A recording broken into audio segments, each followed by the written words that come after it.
Hello there, and welcome to Thank the Maker, a podcast about heroes, princesses, scoundrels, hokey religions, ancient weapons, and all things Star Wars. I'm Adam Russell. Hey, I'm Nick Ganbarian. And it's Mike Forster. We have a lot of fun things to get through in the beginning here, but we have a guest, and we know here on Thank the Maker, we always want to introduce the guest first before we go off on 10 minutes worth of banter. Nick Tierce is here. This is a smart list. We don't know who the guest is. We know exactly who he is. You're tuning in live. Nick, how are you, man? Good. Thank you so much for having me, guys. I will never miss an opportunity to talk about something that I love very much, which I don't think is a spoiler for the listeners. Starcruiser. The Galactic Starcruiser. Rest in peace. Soon to be an office building. Tear emoji or raging red face emoji? I'm still or angry. Both. Yeah. I'm still angry, honestly. Yeah, sure. That might just be my final emotion that is attached to Starcruiser's anger.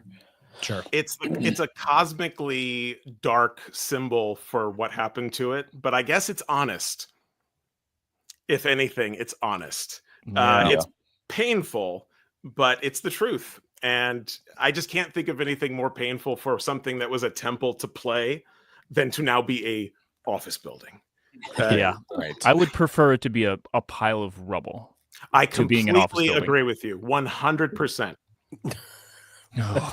Well, if you weren't ready for this podcast episode, here you are today. Look at that. Everything's fine. The cats and dogs, pandemonium. We have a couple of things. First of all, we need to shout out our fearless leader here, Adam Russell, for getting a spot on his favorite all-time podcast, which is Skeptic's Guide to the Universe. Yes. How was that? It was surreal, and like I was nervous. I was very nervous. Nice. But they do it just audio. They use Zencaster, I think. So I wasn't seeing anyone's faces. It was like I was listening to the podcast, and all the stuff you say to yourself alone in your car or whatever when you're listening to a podcast, it's like I got to say it to the people. Oh, nice. Just it was a brief talk. It was a brief interview. I didn't get to hang for the whole podcast and do the segments and whatever, but it was great. And I've gotten to know Evan from Skeptic's Guide over the past couple years. Telly from The Word Alive actually introduced me to him because Evan's daughter Rachel is a huge metalcore fan, and she had a VIP ticket to The Word Alive. At one point, Evan brought her. He's like the dad that's at all the shows. Crowd surfing or catching crowd surfers. He's like that guy. Yeah. And Telly posted about it. That they were at the meet and greet, and I was like, "Wait, what? What?" This dude's from my favorite podcast that I've been listening to for 15 years, and eventually he connected us, and we were up in their area in the Northeast. They came to a show. We become friends. And now they're doing this con. It's not a con, and it's literally called Not a Con. It's for science and skepticism and, the critical thinking, that kind of group of people who would go to a convention and typically hear talks on science topics. Instead, it's just about hanging out. It's just community stuff. It's games and interactive stuff, and there's some trivia, all kinds of fun stuff like that. It's a smaller con, but they invited me to that. I'm going to participate in a bunch of things. I'm going to play some songs. There's a sing-along thing that they do every year. This year's Beatles theme, so I get to play a few Beatles songs. Perfect. On bass. It's going to be amazing. It's in May. Where is that? It's in Upstate White New Plains. York? Yeah, White Plains. Okay, yeah. Yeah, they I think they did it there last time, but it basically came down to what hotel can we find that's in a nearby place that the con can afford. So it's in White Plains. Yeah, so it's really not a con if it's in White Plains. That's right. That's very interesting. I got it. Yeah. Well, that's great. And I think more so, like I said, I think it's all about celebrating any win that we can have right now. Yeah. The fact that you were able to go on this podcast, you've appreciated, respected that entire crew for so long. That's cool, man. It's just good feelings, man. It's just good. Dreams do come true. Feels good. Have you not been on before? I feel like you have, no? No, I was on the Tested podcast, which was another I have peaked moment in my life. So yeah, now I've fully peaked. Yeah, I'm done. I'm done now. Double peak. Today's my last day. Yeah. Yeah, that's I great. cameled. Yeah. Right. And then we also saw a second day announcement for When We Were Young. Yes. Is a big deal. Nick's about to go on tour with Bayside and a new remastered Bayside album. Re-recorded. No. It's just re-recorded, just Devotion and Desire, and that's the 7-inch that you get if you come to our VIP. This is a 7-inch. a long-standing bone you've had to pick with this album because you said actually, it's just one song. Just one song. Oh, okay. Okay. But I know what you're about to say. Like whenever we play Devotion and Desire at Mosh Isley or any other emo night, it sounds so bad that I hate playing it. Right. But now we have a good version to play. An actual re-recorded, remixed, remastered, like sounds like an actual current rock and roll song. So I'm excited to actually blast that. When you were at the Honda Center and you heard your own song play, and you were like, "What is this garbled monstrosity of a now classic punk rock song?" Yeah. Well, they play Devotion and Desire, but then when I ask them to play newer songs, it sounds so much better. So I'm already in touch with them to be like, this is the only version that's allowed on your computer now. Like, delete the other version. This new version is the only version you're allowed to play. And will there be a digital release for us people who? Yeah. Okay. The actual only physical release, though, is our like VIP, all 3 VIP tiers for the tour. Okay. This is positively Lucasian of you. Are you going to put special edition in the title of the song this time? Like George Lucas was. Yeah, we should have. Bayside's version? Joe Taylor style? We didn't put that much thought into it. It just says 2025. Oh, nice. Okay. Yeah. Right. Return of. Yeah, Bayside's Project 2025, not to be. I don't know if you saw our newest, poster that Jay Manchant did. That's amazing. He's amazing. Yeah. People are like, "Oh, it's like Star Wars." I'm like, "Yeah, I mean, it is. It isn't not like Star Wars." He did like a whole oil painting. I try to be like, not that I'm trying to sneak it in like Star Wars into my band, but sure, I try to at least not be like, we're doing a Star Wars thing. Like, it's a piece of art, Right. We had a Star Wars artist do it. I actually took it more as the Never-Ending Story, or maybe even it's a movie latest poster, stuff. Yeah. Okay. Yeah. I have no original ideas. They're all Star Wars or The Killers. But you know what? We love that for you, Nick, and that's why you're here. So, Nick, tell us a little bit about what you're doing here. Because when I got this text message that said, "Hey, we're going to bring our buddy Nick on, who is a super geek, Starcruiser aficionado, all of the same company that we're in," I was like, "Oh, this sounds very interesting." And I know that the listeners are like, "What the heck is myth making?" Because this is a very interesting topic, I think, for a lot of people. Yeah, and Starcruiser is something that I feel like needs maybe to have some of its myths busted. And so any opportunity, I mean, this is now, a couple days ago, the 3rd anniversary of the very first voyage of the Starcruiser, which I was very lucky to be on, that first public voyage that they did. And there's just stories that have gotten out about the Starcruiser that aren't necessarily true. And I think most people who went on it, like yourselves, know that that's the case. But particularly the word myth making, I think, is very applicable to Star Wars, because for, 30 going on 40 years, after the original trilogy came out, there was this narrative that emerged about Joseph Campbell and the hero's journey and the monomyth. And there was a lot of lip service to myth making in terms of George's inspirations, which was mostly post facto, not actually kind of how he wrote it, but it was how we decided as the audience to interpret what he wrote. But Starcruiser, to me, represented the first time you could actually go on the hero's journey, and it was a participatory myth. Those were the things that Campbell was actually talking about, mythic rituals that you participated in. And so to me, Starcruiser represented this kind of pinnacle of, oh, wow, Star Wars as a tapestry has evolved to the point where you can now participate in it. And you're taking an active role in enacting the myth, in the same way that someone 2,000 years ago would go into a cave and come out a different person. Now Star Wars could do that for you. And so that's what it's a big, scary word, but that's sort of what myth making means. It's both on the micro level of like, what were you doing on that ship from moment to moment? And now that it's closed forever, the myth making is, how do we talk about it? How do we, as the people who were actually there, carry on the tradition in the old school sitting around a campfire oral tradition. The story that happened on that ship, which is still considered canon by the Lucasfilm Story Group, now lives exclusively in the oral tradition that you and I can pass along as people who were there. So there's something exciting about that to me. And I've always been a fan of participatory fandom really kind of stepping up and participating in the property. And to me, there's no better case study for that than both what Starcruiser did while it was open and also what the fans are doing now that it's closed. Oh, true. Yeah, definitely. Yeah.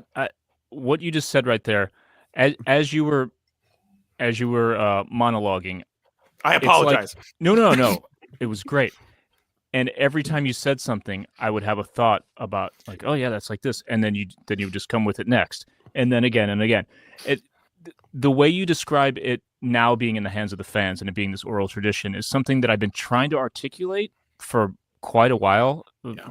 You know, really since we all came down from like the heavy blow that was the news of it closing. Yeah. And I've been trying to, we've all been wrestling with these feelings. The thing that does feel special is exactly what you're describing, is that we were part of this tiny little group that got to experience something so special. There's never been anything like it. Who knows if there'll be something like it again. And we are now the storytellers that can pass that along, and it's kind of like this little elite club. It does feel cool in that way, although I think we would all rather have it still exist. There is that great sort of modern myth of the thing. And that, what you just said, it is this elite club. And that is sort of been my marching order. I've been trying to figure out how to keep the second half of that phrase and ditch the first half, because I have heard from some other fans who didn't get to go that Starcruiser fans can sometimes come off as elitist. I don't think anyone on this call has ever come off that way, but I think it's important that if we are stewards of the legacy, that those of us who are Starcruiser fans are good stewards of that legacy, that we're trying to welcome in the other fans. And, there's the hard canon that we're all familiar with. We can go watch the movies, we can go read the books, we can play the video games. Starcruiser kind of represented, even when it was open, even if it was still open today, the phrase that I use is the ephemeral canon. It's ephemeral because it's event-based. It is living in the moment of that live performance, and then the next group of people that load in, they're having a different ephemeral canon. They're obviously the signposts of what happened every voyage, but the actual living nature of it was this organism. And these are just things we've never had to think about as Star Wars fans, because Star Wars leapfrogged over traditional theater. There was never the Star Wars Broadway show. We jumped headfirst, not even just to like a 6-hour Sleep No More show, this 46-hour, sleepaway camp thing. We missed a lot of steps because this was sort of a moonshot project. And that's the other sort of myth-busting thing, is there are some people who would talk about Starcruiser as if it's just a demonstration of Disney excess and corporate nonsense. The reality within Imagineering is that it was an anomaly of ambition, and it was this incredible miracle that it got through 6 years of development to actually open. And like you said, we probably won't ever see anything like it again. Unfortunately, not because of how Starcruiser actually was for guests who overwhelmingly loved it. It was the #1 guest satisfaction rated attraction in Walt Disney World history. There were 72,000 people that went on it. The great majority of them absolutely loved it. However, the early closure kind of cemented. It was almost like they were giving the haters permission. And those haters had chosen their narrative before anyone knew what the project was. Without a doubt. And so, it's now incumbent upon us to say, let's re-examine how you think about this thing, and let me offer you some of the narrative that I experienced, both just in terms of my personal interactions and in terms of the greater scope of the Star Wars story. Like, look, the thing I often like to point out to people, especially as we're talking about this Rey movie coming up, Rey has about 2.5 hours of screen time across all 3 of the sequel trilogy movies. Rey was on stage on the Starcruiser for over 4 hours every single voyage, experiencing guests, connecting with them, experiencing narrative, meeting other Force-seeking individuals in terms of the Saja, obtaining Force knowledge through the holocron that she takes away. There are significant narrative opportunities that come with the canon that is locked away. And I know for a fact there's this document at Lucasfilm that says what happened, and if any future storytellers ever want to reference it, they're welcome to do so. So you really never know how that thing is going to bleed out as we move forward. The beautiful thing about the this lived sort of like what did you call it? Not hard canon, but ephemeral canon, right? The ephemeral canon. Yes, that's right. The coolest thing about that to me is that, well, Star Wars is a modern mythology that Lucas created, whether purposefully or inadvertently. It now also has, in addition to turning the old EU stuff into legends to then be picked from to create new canon, it now has this ephemeral canon that, like other myths through history, other legends, has points of view that don't all align, aren't all the same. So all these people experienced the same scripted thing differently. So the stories we tell are all slightly different, which is just like a perfect recipe for actual legend and myth. Yeah. What I think is interesting from I think about this in this little moment in this very specific time. So because we're actually, I think tomorrow is our 1 year anniversary from our 2 year anniversary, 3 year anniversary from when we first went on. Yeah. I think that is tomorrow, right? The 5th or no? I'm terrible with dates. Whenever you're listening I believe to this. You. Yeah. We're on the second voyage. So we go on, we sit in this, we have this in our post discussion if you want to go back and listen to it, but like we're sitting down with the smuggler character named Wraith Cole, and he's got this beautiful purple gem around. All the Wraiths have this same necklace, right? And he has this purple gem in there. We're sitting down with him, and Robbie, now that it's closed, I think we can say this. Our buddy Robbie, who's come to a lot of Mosh Isleys, he's been super great with everybody. He's an amazing actor, amazing performer. So we're sitting down with him at the cantina, and he tells this amazing story about this necklace and this purple gem in there. And he goes, yeah, and actually, because I'm from Ryloth, and this I actually wear this in honor of the Jedi that helped us liberate. And we were like, yo, he goes, do you know who the lore of who this Jedi is? We're like, is that pay homage to Mace Windu? He's like, you guys know your galactic history. And we're like, what? This is crazy. Right now, what Robbie would later come to tell me over a couple drinks is that he had no idea what Ryloth was, other than the backstory of the fact that he's from this planet. That's what they told him in the story. But he read like one of those Star Wars golden books for kids that said, Mace Windu is a Jedi. He went and fought battle droids at Ryloth, and he has a purple lightsaber. And Robbie put that together, and we went on the podcast after we got back, and we're like, do you guys know why Wraith Cole wears a purple necklace around his chest? It's for other people were like, yo, we've never heard that. Like, no one has said that, but you guys got, so like now we're over here, we are literally spreading these myths of the Starcruiser, of the reason why Wraith Cole wears, because I don't know if anyone else has asked him about it, but I know that certain people in our group have remade that necklace, and there's something there. To exactly that point, Robbie changed the myth. Live for us, we go out and tell it. It's like literally we're playing the telephone game with people of this story. And if we ever do a documentary, or there's ever a story about it that goes into the backstory of how these characters were created, I feel like Robbie changed the game in the second voyage of this entire thing. And he was a fill-in, right? He was a fill-in. He wasn't even one of the standard, like, so it is interesting. I mean, I even think about it from like a Star Wars history of the fact that, Mark Hamill got in this car accident, and it was so bad it melted his entire face off, right? And then he ends up being like Mark Hamill's just straight up comes out and goes, yeah, I got like a cut on my face, and I got a bad cut on my nose, and we were fine. And they were like, in Empire Strikes Back, they had to put his whole face back on, that's why he looks like that. And like, it's not true. But for the fact that like these myths get repeated over and over again with little to no course correction, in some ways they almost become part of bigger than the story itself, which I think is actually pretty fascinating. Yeah, there's a lot of those in Star Wars behind the scenes history, but Starcruiser put those on stage and Right. put them into it, because we all have our interpretations, like those books they put out from a certain point of view. It's like, maybe it's true, maybe it's not, and maybe if you talk to someone else from Ryloth, that's not what the Singing Stone represents. But to Wraith in that moment, he believed it was an homage to Mace Windu. You know, so same story, different versions, all are true. And yeah, I've enjoyed digging into those, growing up being a Star Wars fan my whole life, but I've also enjoyed some of those behind the scene ones being myth busted throughout the years. The most recent one I heard about was there was this myth going around that all of the matte paintings were done on shower doors. You may have heard this one about they talked about it on the podcast a couple times, right? On the Light and Magic podcast.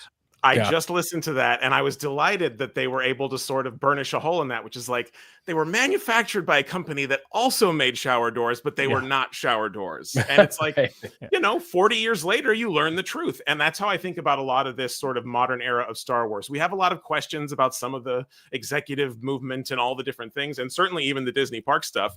And I just know, as a patient fan, 20 or 30 years from now, we will have an answer. And we will talk to everyone who is involved, and people who leave Disney will later be willing to talk about it.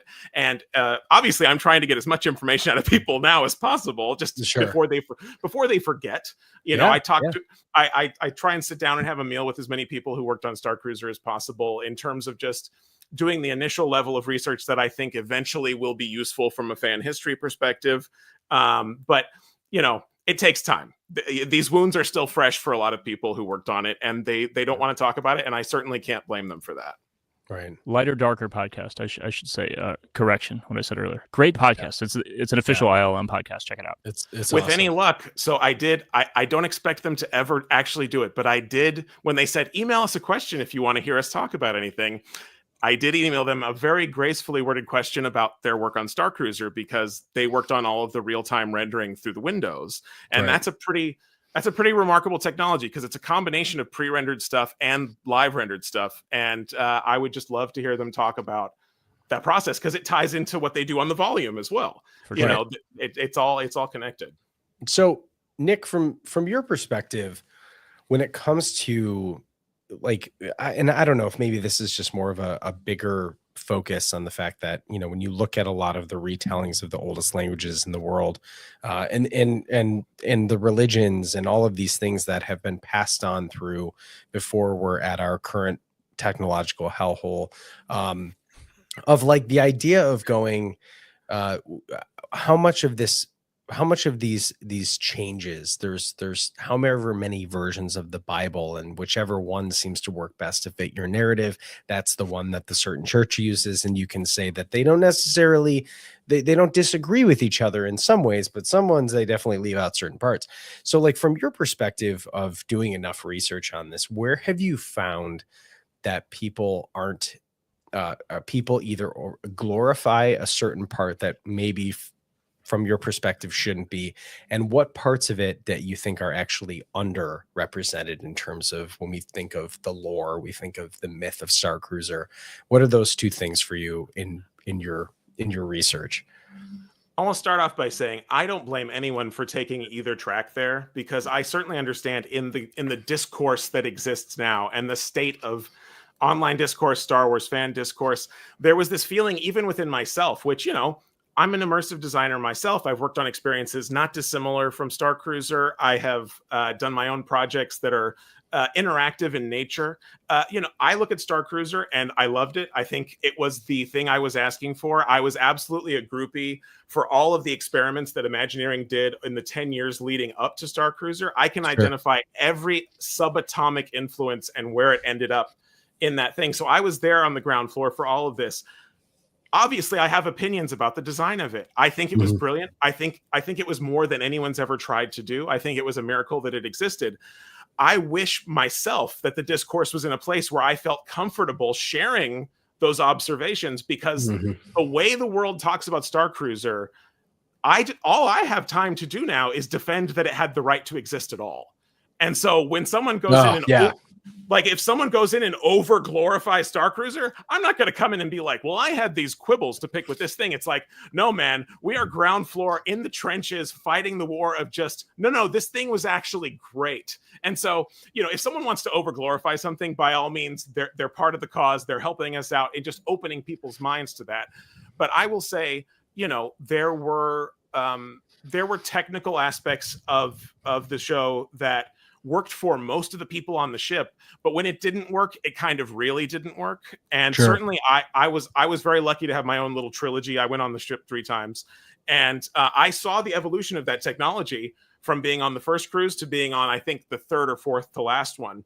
And they absolutely were changing it all the time to both make the technology work better and also to better prepare the cast to deal with when the technology goes bad, to have them more robustly aware of the user journey and where they can come in and help people. So in my mind, in those last voyages, they knew that thing so beautifully. And God, do I wish we could have seen, that's the big heartbreak, is they had announced before the closure. Obviously, we don't want to talk about the closure too much, but they had announced that they wanted to adjust sort of how many cruises per week they were doing to sort of consolidate demand into this. And the experience closed before they were ever willing to do that, which is crazy to think about it, because no one had ever done anything like this before. And, like if you're producing the first car, you don't know how many cars you're going to sell in a year. So you're going to make a certain amount and say, okay, supply and demand, we're going to know whether we need to make less next year or more. They were never, the team that made Starcruiser was never given the latitude to turn those knobs and say, how do we consolidate supply and demand to create a sustainable thing? And honestly, I thought from the beginning that it was insane to be having 300 people load out one day, and that night 300 more they weren't even dark for an evening. Like, it was a relentless schedule. And I thought, wow, 2 cruises a week, it gives the actors some time to rest. Obviously it means they don't have as many hours for as many different cast members, but from a sustainability perspective, I thought that was a really brilliant thing, and we'll just never get to see that happen. And in terms of my answer to both your questions is actually the same thing, which is the technology that powers the Starcruiser is both glorified and underappreciated, because there are people out there who think it was a random number generator, and I can promise you that it isn't. It was they literally called it the story engine, and it was charting quests for 300 people at once and servicing missions and trying to take into account a lot of different data points. And even among people who love Starcruiser, they thought it was a lot simpler than it was. And obviously, I'm not here to police language anyone uses to talk about this thing, but there was a word that emerged in the fan community that I think did a lot of disservice for people's expectations. And the word was paths. Oh, sure. Okay. Or tracks. Yeah. And if you talk about it in terms of path or tracks, they seem like 4 things running parallel. And that's just not how it worked. It was taking into account a lot more data points than that. It was more of a node-based cluster, like a cloud of narrative opportunities, and which opportunities you were served was based on a ton of different stuff. It was based on your affiliation, your allegiance. Are you willing to betray the First Order? Who have you been talking to? How long have you been talking to them? Do you even know who this character is? And at the end of the day, there's a finite number of scenes happening on that ship. The cool thing is they're all happening at the same time. So while you're in engineering, I'm up on the bridge doing something that actually affects what you're doing, which is mind-blowingly awesome. Right. But that means we have to talk to each other to assemble the whole story. And I love that simultaneity. It's an underappreciated thing. That sounds so much like a Westworld command center kind of thing. Of course, minus the murder and rape. In its complexity, like, obviously we're not dealing with, fully convincing humanoid robots, but like the idea of being able to see from an eye in the sky what's going on with all of these different people and the way it weaves together, that is a mind-blowing feat that they pull off. And it does liberate the actors. I mean, because I think if we have a lesson from Westworld, it's maybe don't do the robot part. Right. But the actors were freed up, because in a lot of traditional, like, Starcruiser was not a LARP, but it certainly brought a lot of language from LARP live action role playing over. But It's like one of the problems with running a LARP, or even like a tabletop role-playing game, there's just a lot of logistical business that has to be taken care of by the people doing it. And the story engine, and by extension, the front-facing data pad that the audience used, it freed up the actors to just be present with the audience and to focus on those relationships. And yes, they could get information about them, but more often than not, the actors were not receiving information from the story engine. They were giving information to the story engine. You may have noticed, this, maybe if we're going too far in the weeds, cut me off here. No, sometimes when you'd be talking to Wraith Cole or you'd be talking to Asaja, you might notice them put their hand on a box on their belt, and what they're doing is pressing a button. And that button is telling the story engine, whoever I'm looking at, because it was a beacon. It was reading the data pad signal from the person in front of them. Right. The person in front of me, if this person was in my sub finale on day 2, it would make sense for them, because that's what it's trying to figure out. There's a finite number of sub finales that, you're going to get one on the bridge and one somewhere else, either engineering or the holocron room. And it just wants to figure out, look, if there's a finite number of scenes you can experience at the end, what's going to make the most sense to you as a person? And so the actors actually were enabled to tell the story engine, look, I'm having a connection with this person. I would love to see them in the engineering at the end of the experience, if possible. And so really interesting technology that has sort of been the moonshot for a lot of immersive designers for a long time. And hopefully the thing that will be inspirational to companies that are not Disney, because I don't see Disney going back to this anytime soon, personally.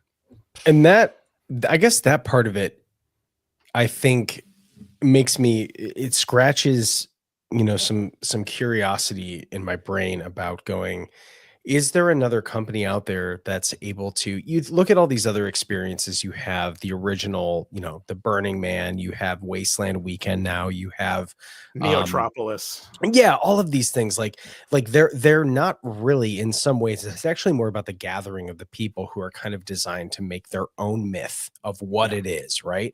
And the way that they describe it. But most intentionally, Starcruiser was criticized for when people didn't actually buy into the myth, didn't buy into the story of what they were going to have this.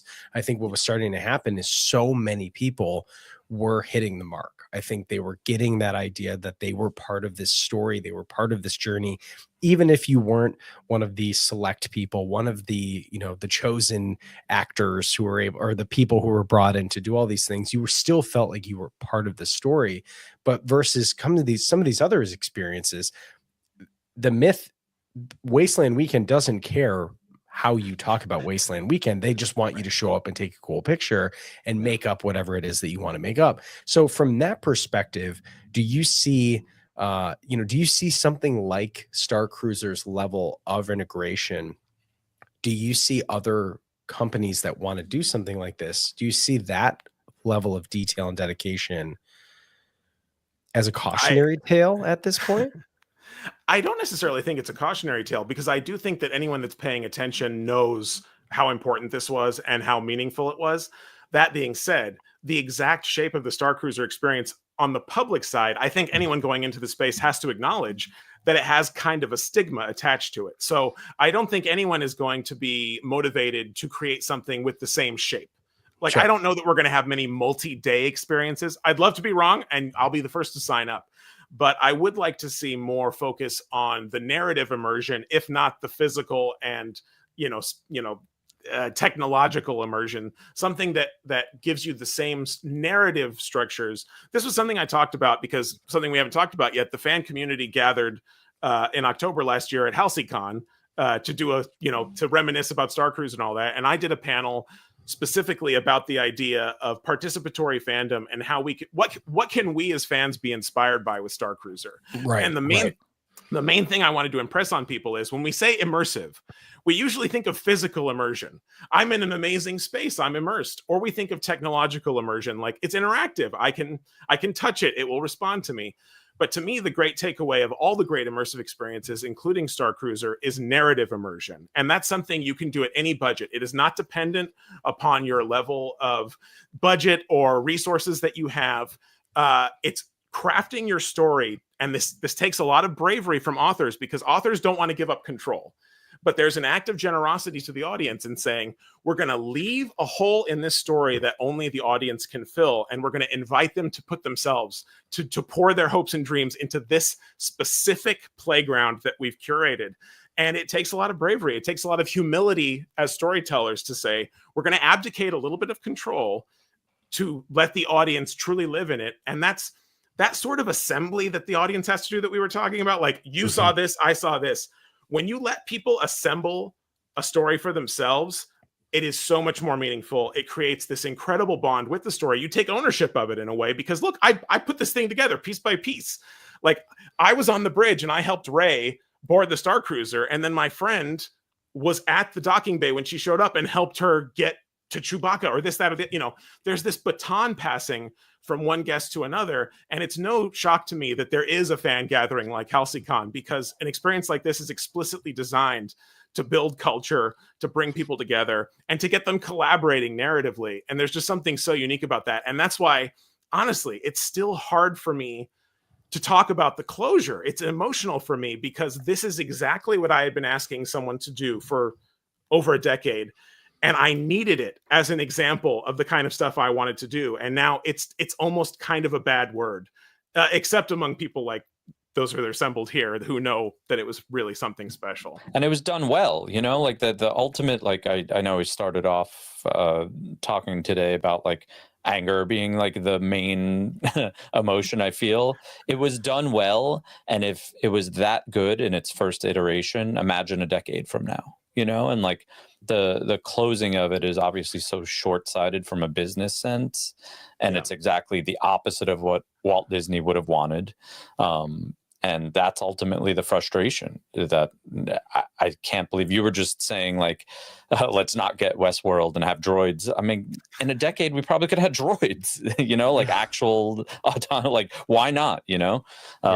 So that's not to forget D309. There was a droid. It was just on a screen. Mm-hmm. You know, there was the interactive. You're not wrong. It's hard. A couple of times you've mentioned too, and which is something I've said when it started to have hiccups about, like, is it doing well or is it not doing well? I always just said, I hope it does well, so the Harry Potter fandom gets a Starcruiser type thing, or Marvel gets it. And now none of them are going to get it. Like, straight up. Why? I don't think the head of Universal Parks or whatever, I think they're too dense to think like, well, that didn't work for this reason. Well, ours will work. I think they'll just say it didn't work and we're not thinking about doing it.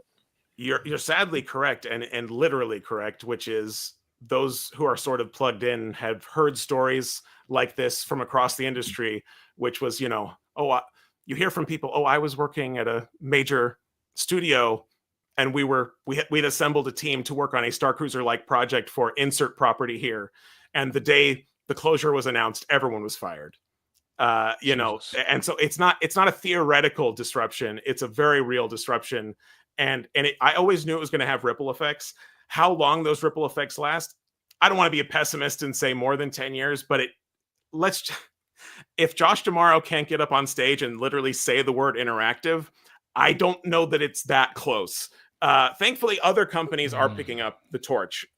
Universal is very much not afraid of the word interactive. I have been saying for 10 years what they could do in terms of interactivity for those interactive wands that they have in Wizarding World. They just announced the second generation of those. And not only does it have every feature I ever imagined it could have, it's got double that. The interactivity level on these new generation wands, it's not a Starcruiser level moonshot, but it is very ambitious and it is extremely customizable to the individual user's experience. So I'm glad someone is doing it, even if to me that one is almost 10 years too late. Hey, some company is not afraid to make something interactive, and I think that's great. Hopefully that feeling spreads. I try to remain hopeful about this, but man. I feel it's hard because I feel like we got to taste the purest form of this thing. And we kind of just have to accept we loved it well while it was here. We were so lucky to be able to do it.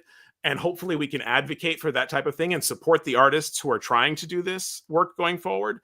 But yeah, the odds of us feeling that again in that specific way with that specific structure, I think we're just going to have to be thankful we experienced it at all. Yeah. The financial situation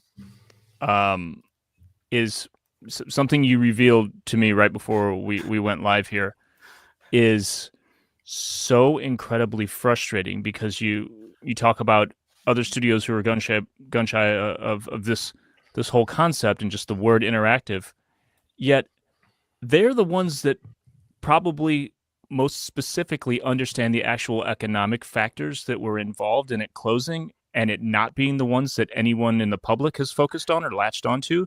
Do you want to talk a bit about that? Absolutely. I do, however, want to be careful how I talk about this. Okay. Not just because I, not trying to start a very different type of debate in a very different sphere of life that we might all think about here, but I'll phrase it this way. Anyone who does what they would call a thorough analysis of Starcruiser, who does not mention the phrase accelerated depreciation, simply did not do their research. The reason Starcruiser closed was for a very specific tax write-off called accelerated depreciation. It lets them take many years worth of write-offs on something they close all at once. And it's this absolutely irresistible tax write-off because look, that particular year, Disney Plus was absolutely hemorrhaging money, and they needed to find a certain amount of money. And would you know it, that amount of money was very similar to what the write-off would be for what Starcruiser was. And the ultimate, I'm trying to word this very specifically. I would encourage people to look up when accelerated depreciation became a thing in America, because accelerated depreciation was not something that was always in our tax code. It was introduced after Starcruiser was greenlit. And that's probably about as much as we can say, is that the more people you talk to who worked on Starcruiser, the more you realize it might not actually have been doing that badly financially. It seems like it might have actually been making money. Oh God. Well, in that sense, I think here there's a difficult conversation happening, because I've always said that for as much as we've appreciated the Disney buyout of Star Wars, because it has given us so much amazing content, it has supported so many people, so many creative people being able to play in this sandbox, right? And so, Nick, when you're saying something, when you're saying that conversation along the lines of trusting other people to fill in that lore, the entire EU and Legends of Star Wars carried the weight of, besides George's original trilogy, and for people that were filling in and holding on to these characters as if this was their own sub story, that if they loved a character, if they loved Mara Jade, or they at the time Thrawn or Joseph Barth or any of these characters, like you're looking at this and going, that was an opportunity for other people like Timothy Zahn. For the most part, I mean, you're talking one author of, there were so many authors in that, and people just latched on to his character. So when you think about things like that, and you look at from a myth, like a basically modern mythology, unfortunately, where we're at now is that these myths and these rumors and these things are almost like happening in live time. And I have long said I've been so confused by Disney's seemingly slow ability to be able to actually catch any of these broken myths as they're happening, because thing comes out and goes, it's a hotel. All four of us went on this thing and said, why would you ever not course correct that as soon as someone tried to reduce it to that? We were so confused that this thing was even called a hotel, because as soon as you use terms like that, as soon as you use the term resort, it has to say other things, right? There has to be a pool, there has to be this and this and this. And people would go, oh, I'm gonna just walk around at this spaceship with no pool, like in Florida in July. What am I supposed to do? And you sat there and went, go to any pool you want. Yeah. You will never get this, right? And so the fact that Disney didn't do anything about this while it was happening, and then you had the wonky thing with the kid from the Goldbergs. Oh, sure. And this thing gets pulled down, and immediately Disney doesn't say anything. They do no press release saying why it got pulled down. It just got pulled down, right? So now all the trolls are sitting here going, well, did you guys hear? People hated it so much they took it down, right? Has nothing to do with the fact that the kid's agent kind of botched the whole YouTube rights and what the kid was supposed to get paid. but we don't want to talk about that. And Disney just sat there and was just like, oh, I hope no one knows that we took it down. You're like, that's all people talked about for 3 weeks. And they like, also they didn't cut it out of the Christmas special that it was actually a part of. It was streaming. It's still streaming now on Disney Plus. You can go watch it. What is it? Somebody fill me in here. Nick, you were about to say something? Gamberry? Well, we've heard from the horse's mouth pretty much that they literally didn't know how to market it. And I'm like, what? Like, if you don't know how to market this multi-million-dollar thing that people are currently going on and coming off in tears because it's so good, then I don't know what to tell you. Like, the marketing team should probably lose their jobs. Interview us. Interview the other people who are coming off it being like, you built us a Star Wars church is what you did, you know? Like, how can you say after however long it was functioning and having positive reviews that you don't know how to market it? Like, it's insane to me. Absolutely insane. It's pretty hard to know how to market something that's never existed. So, you know, my heart goes out to any marketing team who would have the challenge of that. That being said, even grading on the curve of Disney hasn't had to advertise something this ambitious since Disneyland opened in 1955. Sure. You know, even grading on that curve, I think it is now safe to say that the dust has settled. They botched it even on that level. My heart goes out to them, of course, because particularly, Mike, the thing you were saying about how do you course correct from a narrative that gets out of your hands? Should they have tried? I agree they should have tried. Is it possible to do that? In 2024, I'm not sure it was possible. Like in 2023, I should say. Sure, you know, right. I don't know how much you can push against it when that narrative emerged before the thing was even open. Disney themselves never called it a hotel. I kind of put the metaphor out there when it opened that it's like calling this a hotel would be like calling a car a fancy chair. It's like, yeah, you need to sit, but that's not why you're in the car. You're trying to do something else. But yeah, there's a bed, but it's not a hotel. It just needs a bed. And this is another way I feel like, you know, hindsight being what it is, ultimately, I do wish perhaps that it had been a more contained, you know, sleep no more length experience so that we could graduate into the sleepover camp thing. But at the time, you know, let's not pretend they didn't do their market research, particularly pre-COVID market research on luxury spending and how people do this. And yeah, it was, as I like to say, aspirationally priced. No one can argue that. But also, going back to the theme of myths being busted, most of the people who hate on it online, when they say how much they think it costs, are completely wrong. $7,000 for one night? Are you kidding? We're like, dude. Yeah, no. Yeah. And so when you tell them, oh, yeah, no, we never paid more than $1,500 per person to go on this, they're like, that's not the number that I heard. That's not that. I couldn't go to the Super Bowl for that money. You know, like there's. Well, dude, it cost me more than $1,500 to go to Galaxy's Edge for the first time for the weekend. Like I spent 3 days there, and between, you know, I spent more just on Galaxy's Edge, like anyone would just on Disney. Well, but perhaps you bought more lightsabers than most people would. I think that might be something. I did do, you know, I did the Savvy's thing, and I was there for 3 days, and had a lot of blue milks. Yeah.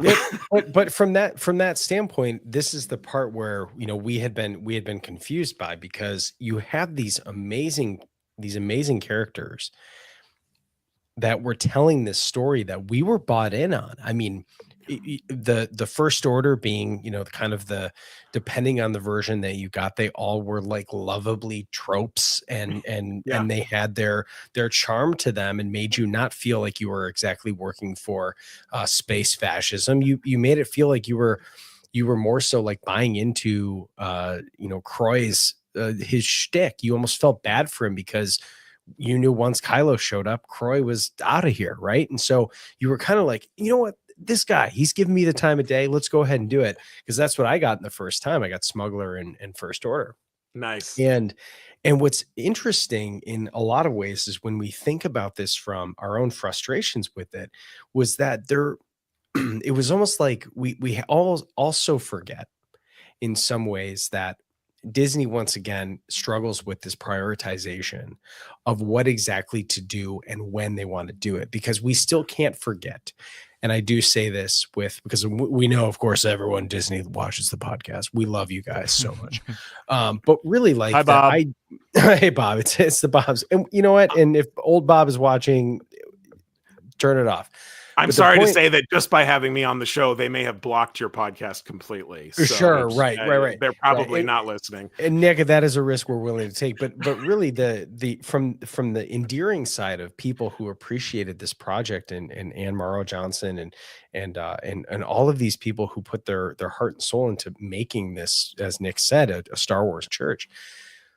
We look at that, and it's okay, I think, to be critical of the same frustrations that the Imagineers had, going, we are still one of the largest entertainment companies on the planet. We do not need to feel bad for these companies for going, yes, we think mostly first for the shareholders, and we think also about our stock option. We think of all these other things because we have been long confused about this whole fact that we will not get off this Disney Plus. It is a drip of information until it's a straight up fire hose. And they have done this for years, since 2019 when Disney Plus came out. And so you're sitting here going, when you talk about struggling to market something like this, I remember going, they might post about it once a month. And I'm sitting here going, where is the long form experience on Disney Plus to get people to promote it? Where is, we're sitting here going, we spent Thanksgiving, Times Square, the walk. We spent more money as Disney on Tales from Galaxy's Edge, a VR experience, than they did promoting a house. And they did it with VR. I'm like, put the Halcyon flying over top and saying, if you want to be a Jedi, come with us. But instead we put it into VR for some reason. And this like video game that maybe a quarter, an eighth of people have played. Right. So like, I get confused as to going, you told this amazing myth for it to be reduced to just another point of like 6 things we need to talk about this week. And I just like, I still can't figure it out because of how rich this thing was and people who experienced it that way. Part of the answer to that is a company as big as Disney, those silo walls between departments are really thick. The marketing for Disney Plus is different than the marketing for the parks. Without a doubt. Being generous, I still think it's safe to say that for a long period of time, Disney parks didn't really need to market itself. This is my estimation of it. They had as much demand as they needed. They didn't need to. And to a certain degree, it feels from the outside like the marketing arm kind of atrophied a little bit by the time it had gotten to Starcruiser, and that they just weren't practiced. And honestly, they had not been challenged to sell a new idea. They were selling the same regurgitated offerings for 20 years. So that something actually new comes along, it's a really hard thing to do. And even something like VR has more precedence for it than a Starcruiser thing does, and that, the ILM XLab/ILM immersive budget is separate from all the other stuff. Sure. But it also makes, honestly, I'm glad you brought this up, because it also speaks to another reason. When I say Starcruiser is a miracle, sometimes people don't understand how much of a corporate miracle it is, because it required so many disciplines and different departments to collaborate with each other to create this one thing. And that act alone kills a lot of projects. Interactivity on that scale that requires that many departments is usually the first thing cut from a pitch. I was at this great panel shortly after Galaxy's Edge opened, called The Inspiring Women of Galaxy's Edge. They did at one of these conventions, and they opened the audience questions, and I asked about the data pad. And one of the women on the stage rubbed her chin and said, you know what? That data pad app in any other theme park project would have been cut 5 times over. The only reason it exists now, even in the compromised form that it exists, is because Scott Trowbridge talked about that damn data pad every meeting for 6 years. It takes an advocate like that on the team who believes in something that it's like, this is going to be hard. This is going to be really hard. But it's also going to give us something no land has ever had before. And even though it was underpowered and compromised and budget cut and all these different things, it still laid the technological foundation that allowed Starcruiser to exist. it takes an ambitious creator like Scott who's willing to go to the bat and become a difficult thorn in the side for his collaborators. And like, we have to make sure that this happens. We have to distinguish this. And in that way, when we talk about Star Wars, there are so many levels at which Starcruiser feels like the best of Star Wars. Looking back to when George ran Star Wars, he was always willing to some degrees compromise quality or other aspects to push technology forward. Mm-hmm. You can say, we're going to take a risk here. George switching to digital for Attack of the Clones was a cataclysmic risk for his company. But he said, if we are going to bring in the digital future of nonlinear editing and photography and all these different things, someone has to put their money where their mouth is, and we're going to be the ones to do it. Sure. And so nothing to me feels more Star Wars than that kind of innovation. And man, was that Starcruiser building just a box filled with like 8 different types of innovative stuff. Yeah, it is really like, 50% Walt, 50% George in that sense. It being like a moonshot thing that maybe a lot of people didn't think was possible, and now in hindsight, no one thinks is ever possible again. But when you have somebody who's a true visionary at the helm pushing and insisting that this thing will exist and people will love it, that's when you get these special things. And in the absence of that, here we are. Well, Nick, the one, I know we're about wrapping up here, but one of the questions I want to ask you, because this is something that all three of us have continued to scratch our heads at. You have these great characters. We have talked about it specifically of like, where could the Starcruiser have gone, right? And you think of these characters of like, one of our big complaints was like, why doesn't Lenkamunk come out into the land with you, right? Why doesn't Wraith Cole is a character that is primed to come into the land and just schmooze people, right? And we know that, of course, there's actual, there's logistical reasons why they didn't. But in some ways, you would have no idea that when Wraith Cole went back in, they didn't even try to bring these characters out into the land to try and even sell the curiosity of the people. It was actually the people who went on Starcruiser got brought into the land in these crazy costumes, and we became the concept art for Galaxy's Edge. Yeah. So you have all these things that are happening in here, and you're still wondering. There's a lot of people who don't even know that Vi Marati exists, because if you're not in the park at the right time, but she's got a novel, she's got a backstory, she has all these things that are happening. We've always wondered, where is Vi Marati going to fit in to a Disney Plus show? When are we going to see Batuu as part of the actual canon of not just a park, but like, when do we see it on screen? Because that's when a lot of people, it hits for them. And we've been curious about this. So I would love to hear, in terms of mythology, like in terms of storytelling and development and all these things, when are we going to see the integration that takes the Black Spire Outpost, not just as some people say, a glorified shopping mall, and actually bring it into the damn story? What do you think from that perspective? Well, I think in terms of Black Spire Outpost specifically, I'm assuming you're going to mean live action, because it did show up in Young Jedi Adventures, which is canon. Okay? Right. Yes. We will not besmirch Young Jedi Adventures. I'm kidding. I'm kidding. Right. I agree with you. I think it's simply a matter of time. I mean, we're getting inches towards it. I'm a little less optimistic about Starcruiser specifically. That I think will take a longer arc of time for the wounds to heal, and then for it to just be this. In the same way the live action shows reference a lot of niche characters you never would have expected. Right. Crimson Jack being adjacent to Starcruiser himself. Sure. But that will take time. I think Black Spire is a lot more imminent. I think the thing that's hindered it is more sort of the difficult place Galaxy's Edge itself is at right now in terms of its identity and what that represents, and sort of who's in charge. The people who dreamed up Galaxy's Edge are on other projects now, so it really seems like there's, if they're even with Disney anymore. A lot of them are, but they're working on other things. Some of them have left, obviously, but the stewardship of Galaxy's Edge is in a real moment of identity crisis right now. Sure. And what that becomes in terms of an experience is still being defined in its let's say its second chapter of life, past the initial dream. The canon of it, it's always there, so it's available to Star Wars storytellers whenever they want to use it. I can tell you without saying what it is or who's doing it. There is a book being written that will feature the Halcyon at some point coming in the future. Sure.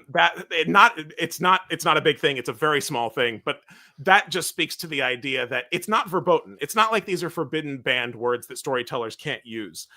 We do have a Mando and Grogu movie coming up, and the little BDX droids from Galaxy's Edge will be showing up in the Mando Grogu movie. Sure. You know, I think we're going to get little drips like that.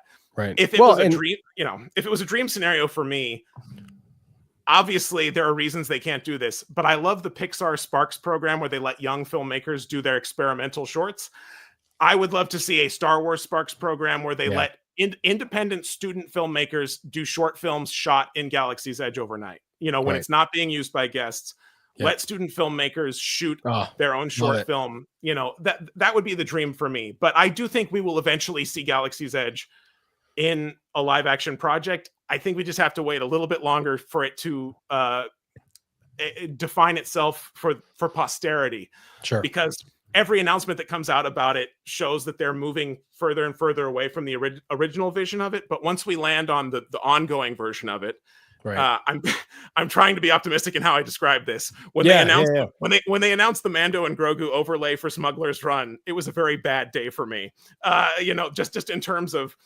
But there was like 3 other missions that they canceled when Rise went over budget that I would love to see instead of that. But we're getting this other thing instead. And so it feels like there are those of us who believed in the dream of Galaxy's Edge and want it to move incrementally towards that.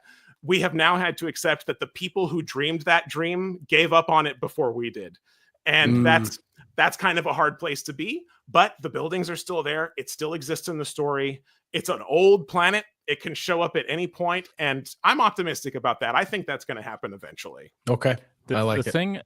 The thing about incorporating it into live action, into the mainstream canon, really hitting the mainstream audience, is that it's. I keep wondering if they're afraid to put it that front and center because it will look like a money grab to. Like they're already dealing with this shit where some unfortunate percentage of fans think that everything about Star Wars storytelling within the Disney era is a money grab, even though we know that everyone working on these projects loves Star Wars as much as any of us. Yes, the parent company is a giant corporate conglomerate that is beholden to shareholders. Yes, that's a thing. But everyone who's working on these stories cares.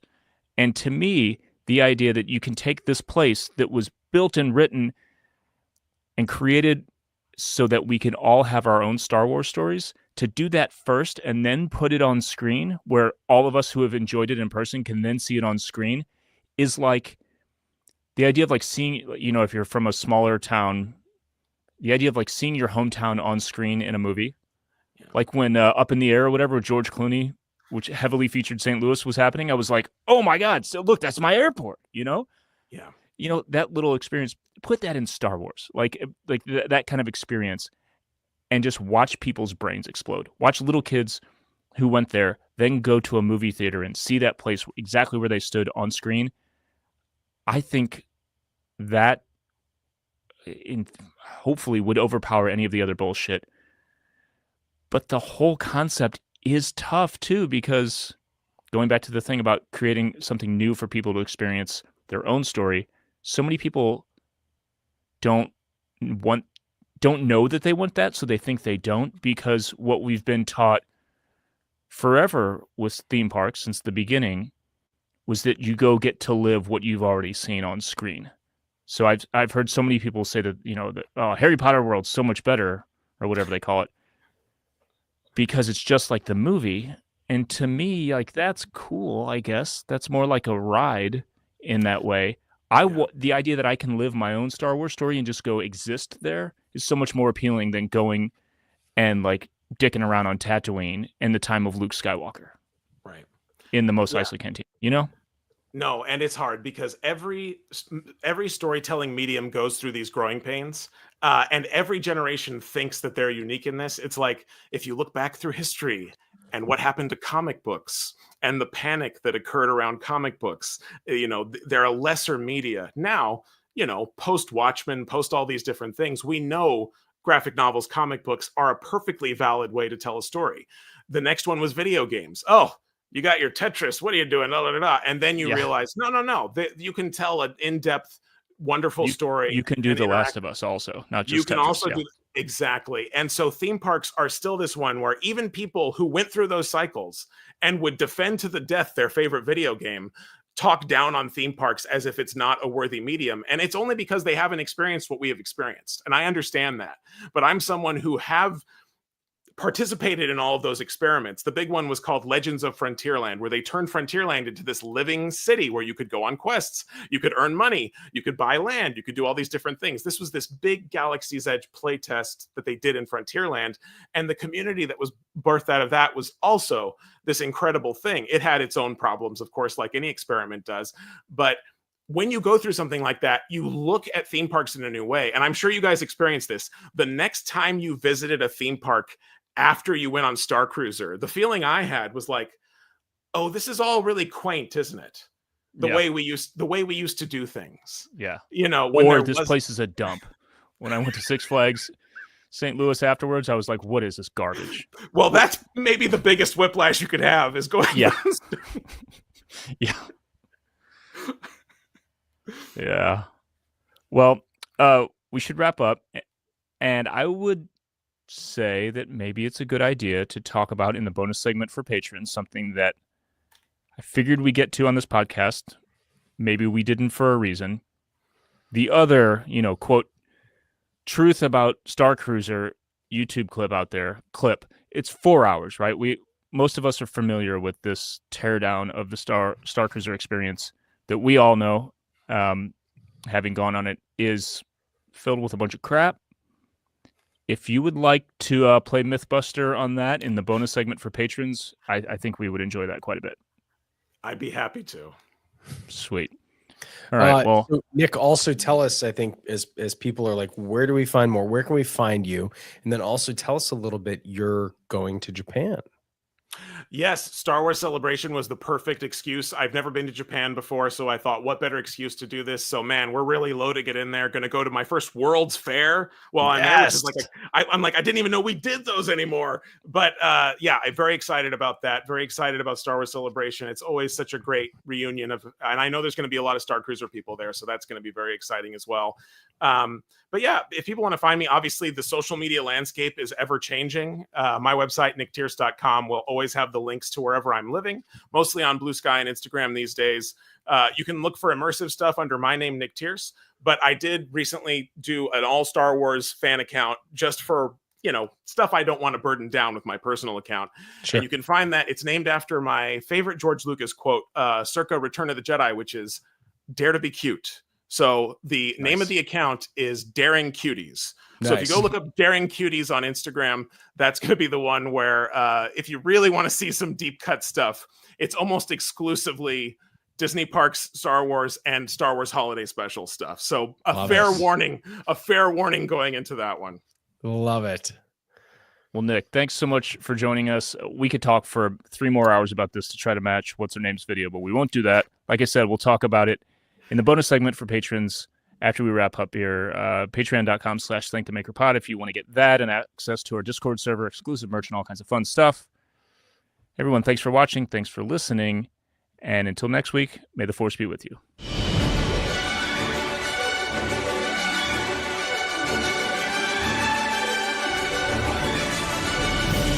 If you enjoy Thank the Maker, you can support us by following and leaving a review on Apple Podcasts, Spotify, or wherever you listen.